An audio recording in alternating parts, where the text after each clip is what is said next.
Hello दोस्तों, जय हिंद। अभी आज हम चर्चा को आगे बढ़ाते हुए हम चर्चा कर रहे थे इंटरनेशनल रिलेशन के अध्ययन के उपागम पे। इससे पहले हम 2 पार्ट पूरे कर चुके हैं, जिसमें आदर्शवाद, यथार्थवाद, नव यथार्थवाद और प्रकार्यवाद के बारे में चर्चा कर चुके हैं। अभी इसी चर्चा को आगे बढ़ाते हुए हम एक नए उपागम, परंपरागत उपागम के बारे में चर्चा करेंगे। सबसे पहले इस उपागम के समर्थकों के बारे में बात करेंगे। इनके समर्थक मार्टिन वाइट,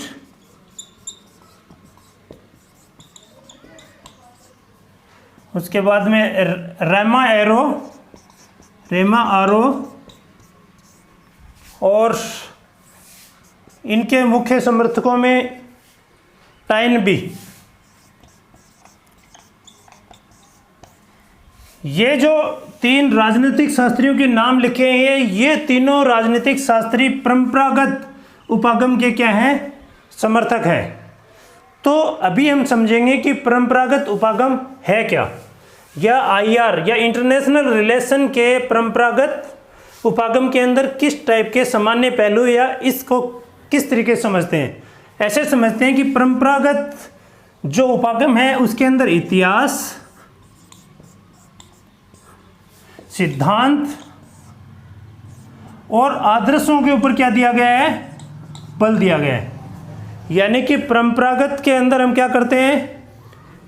इतिहास, सिद्धांत, आदर्श और विधि, इन तत्वों के ऊपर क्या है? ज़्यादा बल दिया जाता है। इस उपागम के अंदर अंतर्राष्ट्रीय कानून, अंतर्राष्ट्रीय संधियां और अंतर्राष्ट्रीय संबंधों के बारे में क्या किया जाता है? अध्ययन किया जाता है। ये उपागम ज़्यादातर प्रभावी कब तक रहा है? सेकेंड वर्ल्ड वार, यानी कि सेकेंड वर्ल्ड वार तक ही इसका क्या रहा है? काल रहा है। और ये उपागम आईआर के अंदर सबसे कम पूछा जाने वाला है, यानी कि इससे जो आगे आएंगे वो क्या है? ज़्यादा पूछे जाते हैं। तो परंपरागत उपागम के बाद हम अभी चर्चा करेंगे परंपरागत के समीक्षा करके या फिर उसमें संशोधन करके नया जो उपागम है उसका नाम क्या है? व्यवहारवादी उपागम। व्यवहारवादी उपागम। व्यवहारवादी उपागम राजनीति के अंदर क्या है? जो पहले सिद्धांत चल रहे थे, जो आदर्श चल रहे थे, उन पे क्या है? मनुष्य को क्या माना है? मनुष्य व्यवहार को एक वैज्ञानिक दृष्टिकोण मानते हुए और मूल्य निरपेक्ष और वैज्ञानिक पद्धति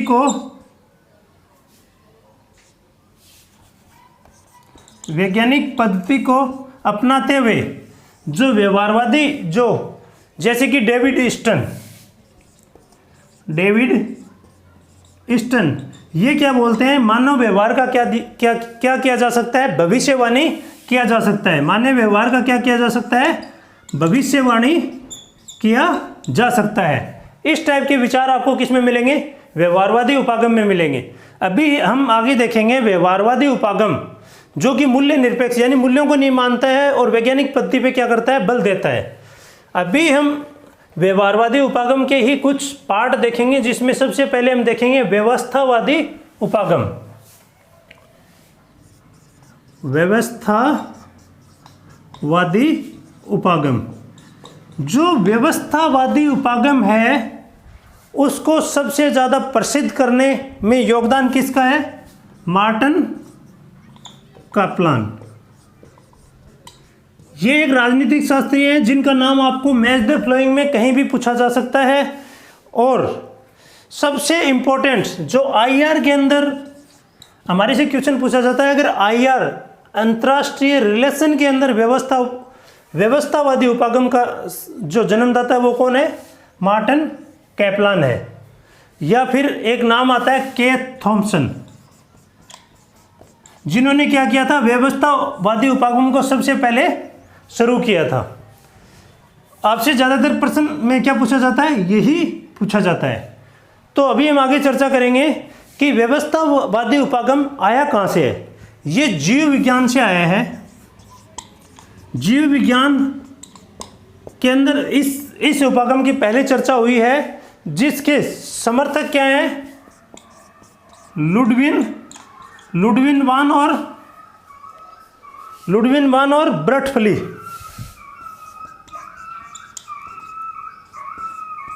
यानी कि व्यवस्थावादी उपागम कहाँ पे हमारे को पहले देखने को मिलता है?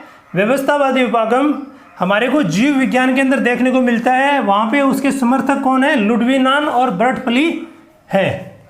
अभी हम चर्चा करेंगे राजनीति विज्ञान के अंदर व्यवस्थावादी सिद्धांत कब से चल रहा है। राजनीति विज्ञान के अंदर व्यवस्थावादी सिद्धांत को रॉबर्ट मर्टन और पार्सन, रॉबर्ट जो समर्थन है उनका लिख रहा हूँ, रॉबर्ट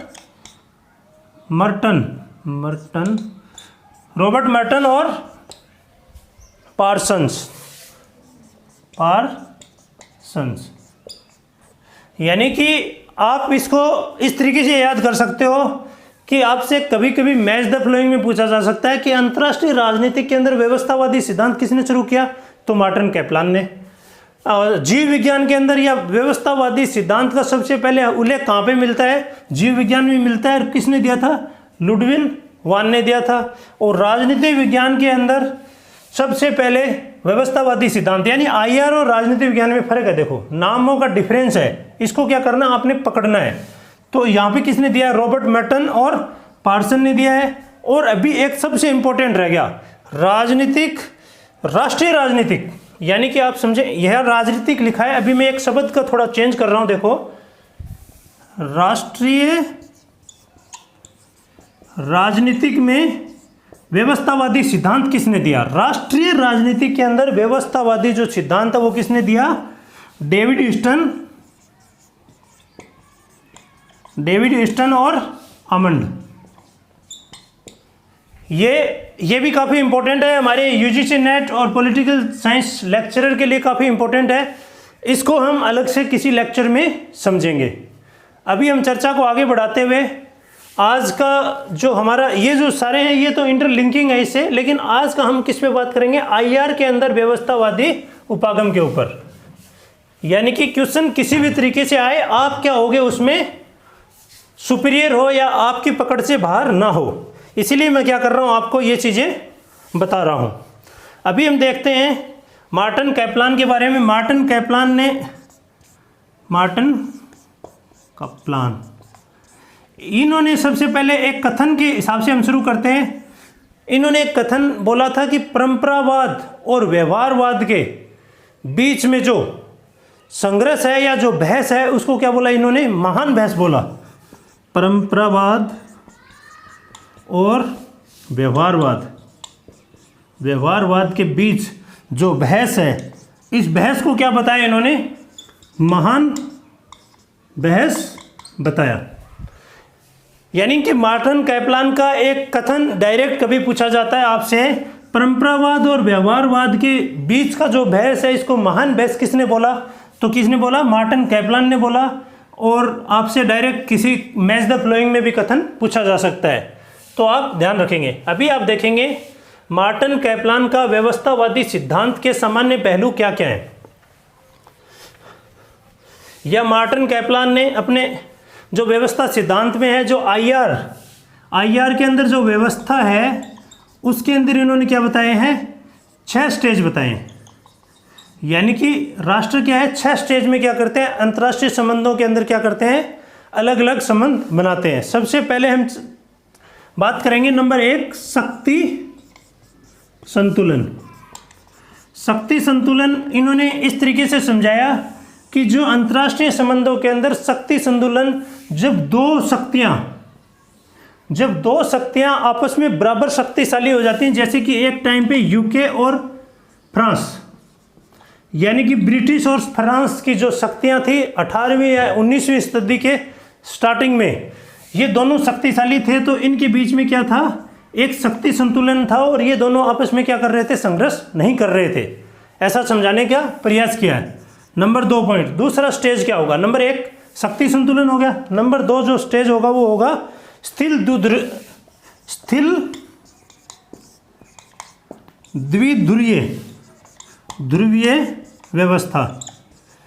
अभी जो नेक्स्ट जो स्टेज होगा, मार्टिन कैपलान ने व्यवस्थावादी सिद्धांत के अंदर ये समझाया है कि अगली जो स्टेज होगी उसमें ये जो ध्रुव होंगे वो दोनों क्या हो जाएंगे, कमज़ोर हो जाएंगे, और इनके गुट में जो देश मिले हुए हैं, वो क्या हो सकते हैं, इंडिपेंडेंट होने के लिए क्या है, फ्री है या आज़ाद है, यानी कि वो इनसे अलग हो सकते हैं। स्थिल के बाद में क्या आएगा, कठोर ध्रुवीय व्यवस्था। इस व्यवस्था में क्या होगा, ये जो दो गुट हैं, इन दोनों गुटों में जो लोग मिले हुए हैं या जो देश मिले हुए हैं वो अलग नहीं हो सकते हैं, यानी कि यहाँ पे अलग होने के लिए परमिशन थी स्थिल के अंदर, यहाँ पे क्या है, परमिशन अलग होने की नहीं है। आप इस तरीके से इसको समझ सकते हो। अभी इस व्यवस्था के बाद कौन सी जो चौथी व्यवस्था होगी उसमें क्या होगी, सार्वभौमिक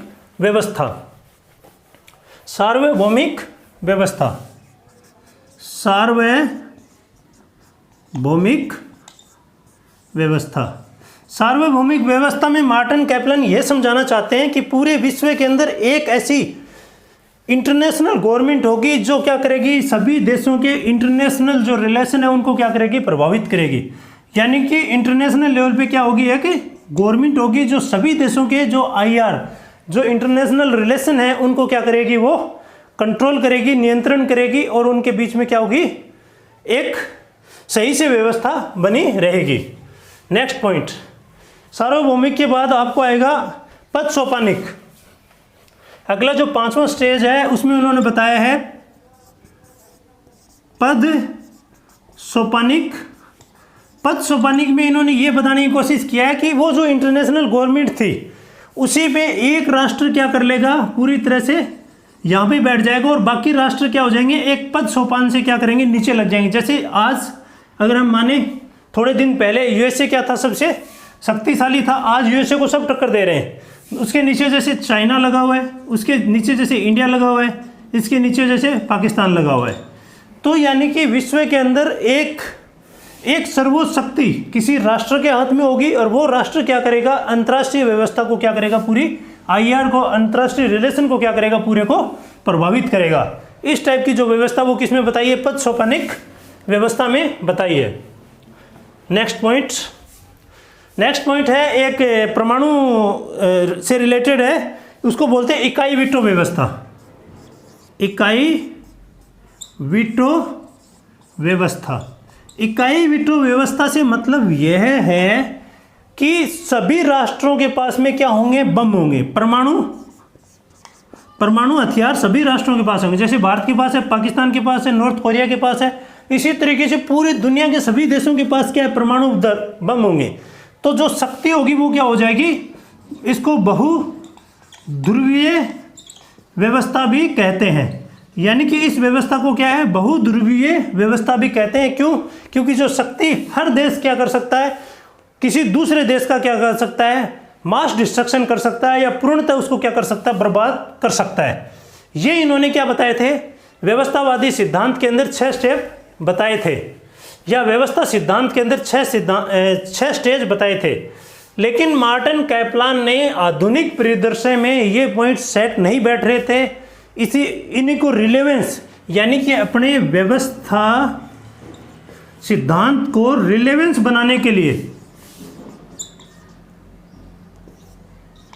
बनाए रखने के लिए क्या किया इन्होंने, इसके अंदर संशोधन किया और फिर से बताया कि जो 4 व्यवस्था फिर दी, यानी कि 4 स्टेज, यानी 6 के अलावा इन्होंने 4 स्टेज और बताई। जो आधुनिक जो शीतकाल है, शीत युद्ध से संबंधित जो काल है उसके अंदर जो क्या बैठते हैं, सही बैठते हैं। इस प्रकार के पॉइंट उन्होंने बताए, उनको हम देखेंगे। सबसे पहले है स्थिर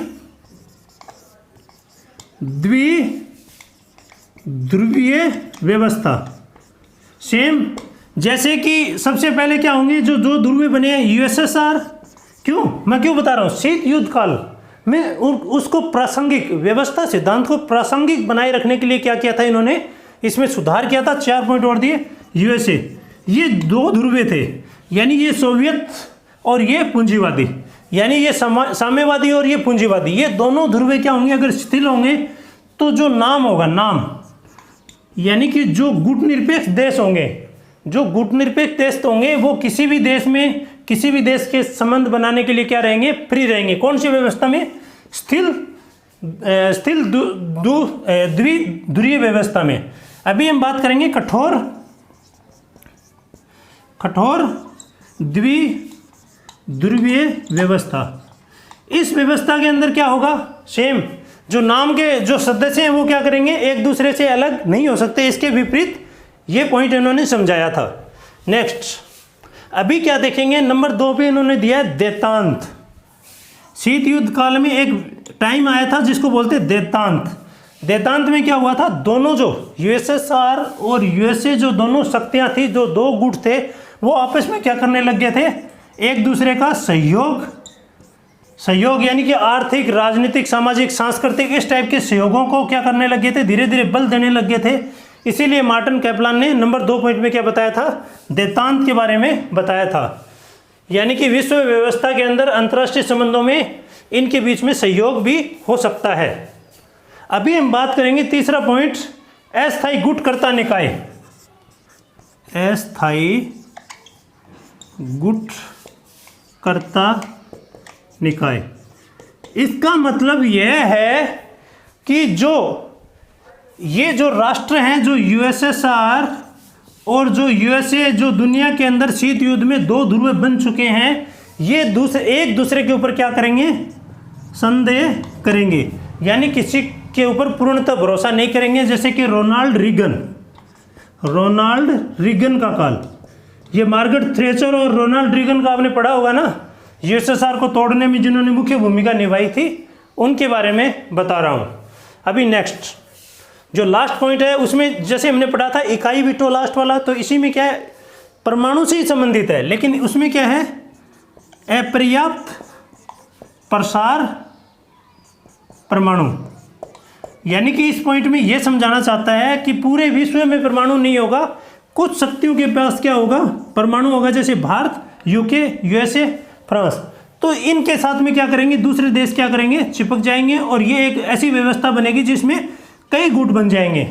यानी कि सेम बहुध्रुवीय व्यवस्था जो आज के हिसाब से क्या है, प्रासंगिक भी है। आज विश्व में क्या है, इसी प्रकार से कुछ देश क्या है, परमाणु शक्ति संपन्न है और उनके पास में क्या है, एक ऐसी शक्ति है जो दूसरे देश को क्या कर सकती हैं, बर्बाद कर सकते हैं। अंतर्राष्ट्रीय संबंधों में क्या कर सकते हैं, वो एक दूसरे को पूर्णतः प्रभावित कर सकते हैं। अभी हम देखेंगे मार्टिन कैप्लान ने जो ये व्यवस्थावादी सिद्धांत दिया, इसके अंदर कौन कौन सा तत्व, जो कौन कौन से तत्व इन्होंने क्या किया, इसमें ऐड किया है। कौन कौन से तत्व ऐड किया है, नंबर 1 राष्ट्र, नंबर 2 अधिराष्ट्र और नंबर 3 सार्वभौमिक। ये 3 तत्व शामिल किए। राष्ट्र का मतलब जैसे कि भारत, पाकिस्तान, इस तरीके से। अधिराष्ट्र का मतलब है कोई ऑर्गेनाइजेशन जैसे कि नाटो, और ये सार्वभौमिक का मतलब यूनिवर्सल जैसे कि आज के समय पे यूएनओ। ये इन्होंने क्या बताए थे, 3 तत्व बताए थे। अभी हम चर्चा को आगे बढ़ाते हुए व्यवस्थावादी सिद्धांत यहाँ पे अपना क्या होता है, समाप्त होता है। एक बार आप इसका थोड़ा निष्कर्ष सुने। यानी कि जो परंपरावाद के अंदर व्यवहारवाद था, व्यवहारवाद के अंदर एक सब पॉइंट क्या था, व्यवस्थावादी सिद्धांत था। और अगर आपको सबसे कम याद रखना है तो आप व्यवस्थावादी सिद्धांत के अंदर मार्टिन कैप्लान को कभी भी नहीं भूल सकते हैं। मार्टिन कैप्लान ने जो 6 पॉइंट बताए, इनको क्या करना, आपने सीक्वेंस के अंदर याद रखना है। अभी हम चर्चा को आगे बढ़ाते हुए इसके अंदर बात करेंगे डिसीजन मेकिंग थ्योरी। यानी कि आईआर के अंदर ही क्या है, नेक्स्ट जो अपना टॉपिक है उसमें है डिसीजन मेकिंग थ्योरी। यानी आईआर के अंदर तो डिसीजनों का जो निर्माण किया जाता है वो किस प्रकार से किया जाता है। यानी अंतर्राष्ट्रीय रिलेशन से पहले हम ये देखते हैं कि डिसीजन मेकिंग थ्योरी सबसे पहले हमारे को राजनीतिक शास्त्र के अंदर किसने दी है, तो किसने दी है, हर्बर्ट साइमन को इसी पॉइंट के ऊपर क्या मिला है, नोबेल पुरस्कार भी मिला हुआ है, क्योंकि इन्होंने बताया था कि कोई भी निर्णय क्या हो सकता है, सर्वोच्च नहीं हो सकता है, सेकंड हो सकता है। यानी कि कोई भी निर्णय सबसे अच्छा नहीं हो सकता, वो सेकंड सबसे अच्छा हो सकता है। आप इस तरीके से समझें कि कोई भी निर्णय क्या होता है, सेकंड सबसे अच्छा होता है, सबसे अच्छा कभी भी नहीं हो सकता है, क्योंकि मानव की क्या होती है, कुछ मूलभूत कमियां होती हैं। ये तो था हमारा जो पब्लिक एडमिनिस्ट्रेशन के अंदर हर्बर्ट साइमन ने दिया है। लेकिन आईआर के अंदर जो डिसीजन मेकिंग थ्योरी है वो किसने दी है? आईआर के अंदर डिसीजन मेकिंग थ्योरी सबसे पहले हमारे को दिया आईआर के अंदर रिचर्ड स्नाइडर। रिचर्ड स्नाइडर ने आईआर के अंदर हमारे को क्या दिया है, डिसीजन मेकिंग थ्योरी दिया है। और डिसीजन के लिए क्या किया, 3 चीज इंपॉर्टेंट माना है। एक तो है सक्षमता, नंबर 2 सूचना, और मैं इसको समझाता हूं आपको भी, सूचना, और नंबर 3 है अभिप्रेरक। अभिप्रेरक यानी आप इस तरीके से समझो, जो अंतर्राष्ट्रीय जो डिसीजन होते हैं, अंतर्राष्ट्रीय जो निर्णयों का निर्माण होता है, उसमें सबसे पहले क्या देखा जाता है, किसी भी राष्ट्र की क्षमता देखी जाती है। यानी अंतर्राष्ट्रीय जो निर्णय होंगे, अंतर्राष्ट्रीय संबंधों के अंदर निर्णय होंगे, वो किसी भी राष्ट्र की क्षमता के आधार पे क्या होते हैं, डिसाइड होते हैं। नंबर 2 सूचना, यानी कि अंतर्राष्ट्रीय निर्णयों के अंदर सूचना क्या कराती है, मुख्य रोल निभाती है। अगर सूचना, जो सूचना का मतलब है इंफॉर्मेशन, जो अगर कोई भी देश एक दूसरे के बारे में सही इंफॉर्मेशन सही समय पे पहुंचा पाता है, तो उससे क्या होता है, अंतर्राष्ट्रीय संबंधों के ऊपर क्या पड़ता है, प्रभाव पड़ता है। और नंबर 3 है अभिप्रेरक, जो उस राष्ट्र के अंदर उस राष्ट्र की प्रवृत्ति क्या है, यानी उस राष्ट्र की प्रवृत्ति क्या है, जैसे धार्मिक, सामाजिक, राजनीतिक जो प्रवृत्तियां हैं, वो भी क्या करती हैं, निर्णय निर्माण में क्या करती हैं, सहयोग करती हैं, या निर्णय निर्माण में बाधा भी बन सकती है। तो रिचर्ड स्नाइडर ने निर्णय निर्माण के अंदर क्या बताया, एक राष्ट्र दूसरे राष्ट्र से जब संबंध बनाता है, तो उसके निर्णय जो लेता है उसको कौन कौन मानेगा, कौन कौन नहीं मानेगा, वो किस पे डिपेंड करता है, उसकी क्षमता पे, उसकी सूचना पे और अभिप्रेरणा। ये तीनों चीज़ों से क्या होता है, निर्णय का निर्माण होता है। यानी कोई भी राष्ट्र अपने निर्णय को क्या करता है, लेता है। कोई भी राष्ट्र निर्णय को लेता है। अभी इसी को थोड़ा सा चेंज किया है, सेम डिसीजन मेकिंग थ्योरी का ही दूसरा एक रूप, या किसी एक राजनीतिक शास्त्री जिनका नाम है बर्टन शापिन। बर्टन शापिन, अभी आप ये जो लिखा है ये सेम रहने दो, बर्टन शापिन। बर्टन शापिन क्या बोलते हैं कि जो निर्णय है उसमें राष्ट्र नहीं, एक नेता, यानी कि निर्णय क्या होता है, एक नेता, यानी एक, ये बर्टन शापिन बोलते हैं कि नेता का निर्णय होता है, यानी राष्ट्र। ये रिचर्ड स्नाइडर क्या बोलते हैं कि राष्ट्र निर्णय करते हैं, और बर्टन शापिन क्या बोलते हैं, नेता निर्णय करते हैं। ये चीज़ ध्यान में रखना, इनका एक ही फर्क है सिर्फ। बर्टन शापिन बोलते हैं कि जो राष्ट्र होता है वो निर्णय नहीं करता है, उसके जो मुख्य नेता होता है, जैसे कि हमारे देश में मोदी गवर्नमेंट है, उसी हिसाब से क्या है, वही जो मुख्य आदमी वही क्या करते हैं, निर्णय निर्माण में भागीदारी लेते हैं। नेक्स्ट, इसी के साथ में एक चीज़ और समझते हैं, वो ये बताते हैं, जैसे कि एक नाम है हेराल्ड स्प्राइट। ये एक राजनीतिक शास्त्री है, हेराल्ड स्प्राइट। ये जो राजनीतिक शास्त्री है वो ये बताते हैं कि निर्णय निर्माण में वातावरण और पर्यावरण का भी क्या पड़ता है, प्रभाव पड़ता है। यानी निर्णय निर्माण से संबंधित अपने को 3 चीज़ याद रखनी है। सबसे पहले किसको याद रखना है, निर्णय निर्माण में हमारे को सबसे जो इम्पोर्टेंट है वो कौन है, हर्बर्ट साइमन, जो पब्लिक एडमिनिस्ट्रेशन में सबसे पहले इन्होंने क्या दिया था, निर्णय निर्माण की थ्योरी दी थी। उसके बाद में हमारे को याद रखना है रिचर्ड स्नाइडर। उसके बाद में हमारे को क्या याद रखना है, जो मैंने यहाँ पे लिखा था अभी, बर्टन शापिन और हेराल्ड स्प्राउट। इनके बारे में आपको ध्यान रखना है। नेक्स्ट, अभी हम देखेंगे नेक्स्ट, इसी उपागम के अंदर ही एक नेक्स्ट पार्ट जिसमें क्या है, खेल सिद्धांत, बिल्कुल गेम थ्योरी। गेम थ्योरी जो आई कहाँ से है, गेम थ्योरी आई है गणित, और गेम थ्योरी जो हमारे पास में आई है वो गणित और अर्थशास्त्र से आई है। गणित और अर्थशास्त्र से क्या हुई है, ये हमारे पास में आई है। और सबसे पहले जो गेम थ्योरी को मार्टिन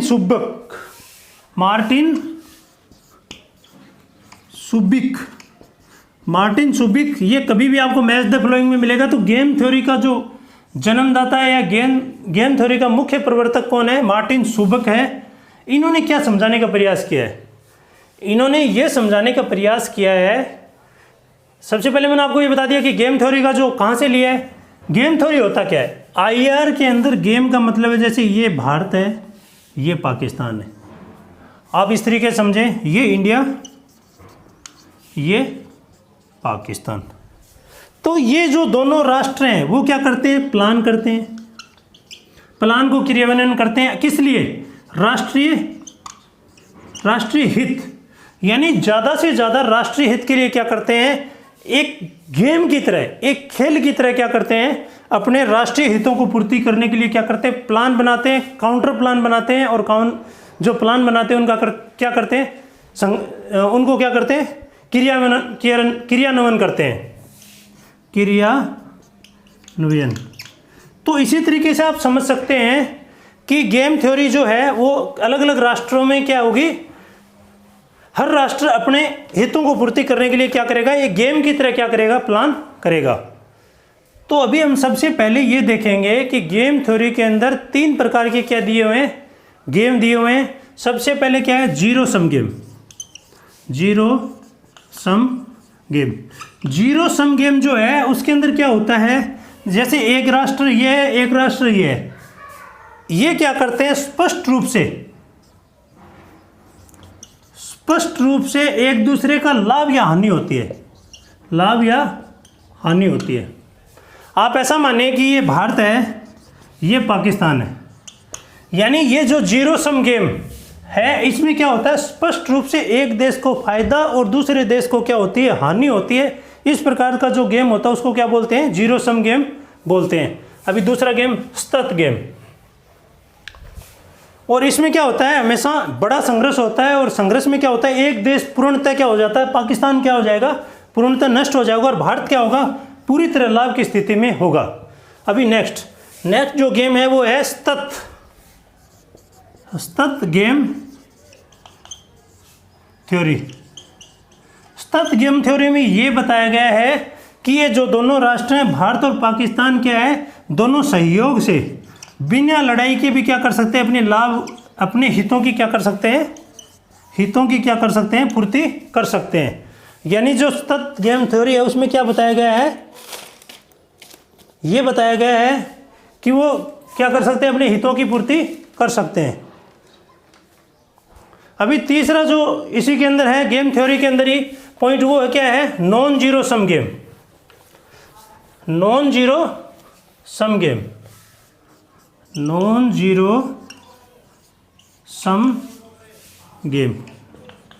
जो नॉन जीरो सम गेम है उसके अंदर ये बताया गया है कि जो राष्ट्र हैं वो कभी संघर्ष और कभी सहयोग, यानी कि ये दो राष्ट्र हैं, ये सहयोग और संघर्ष की व्यवस्था को बनाए रखते हैं।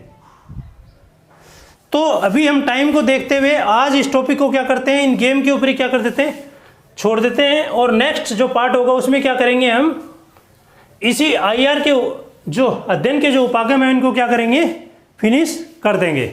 Okay, thank you. जय हिंद दोस्तों।